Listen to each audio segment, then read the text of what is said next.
Hey, it's Clay, and this will be a video chart on ticker symbol BIOAQ. We will take a look at the 30-minute time frame. Real quick, what do I mean by 30-minute in case maybe you're new to charts? Instead of each one of these candlesticks here representing 1 day's worth of price action, which is what you would normally see, each one represents 30 minutes. So all this here may look like several days worth of time. It's actually today's price action broken down into 30-minute time slices.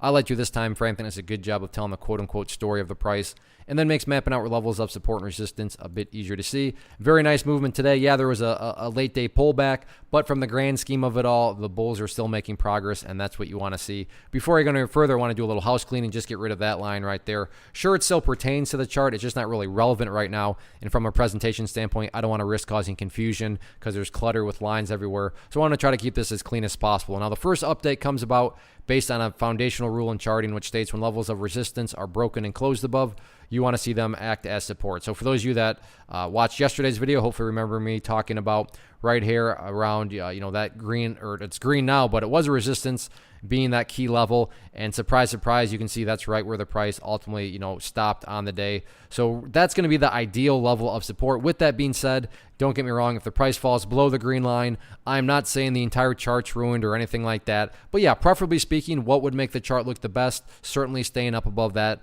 near-term level of support, which it literally closed right at. Now, taking a step back and looking at things from more so a big picture point of view, so this assumes you have more of a broader time horizon, but that's where the purple line comes into play, the famous 50-period simple moving average. Keyword being moving. As time goes by, that line is going to move itself higher and higher. So the easiest way to track the overall quote-unquote health of the move, that right there would be defined as the move. Just watch that purple line. As long as the price stays above that line, as the line itself moves higher and higher, then the bulls are in full health, no doubt about it. Again, yeah, it'd be great if the price could stay up above that green line, but if the price does drop below it, grand scheme of things viewpoint, as long as the price is above the purple line, the bulls 100% own the chart. What about next levels of resistance?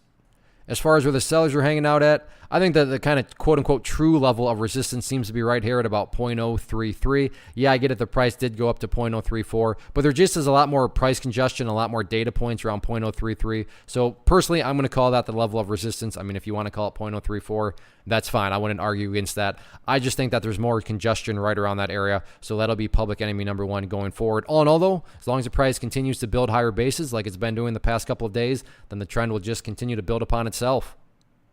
One of the biggest questions that I get is, hey Clay, how do you find the stocks that you trade? So what I've done is put together a free resource guide where I talk about the tools that I use to locate stocks that I find interesting and think may have potential. So if that sounds like something that could add value to you as a trader, then click on the image that is up on the screen right now and I will email you the guide. The guide itself is very short and to the point, and best part, it's completely free. Thanks for watching the video. Let me know if you have any questions.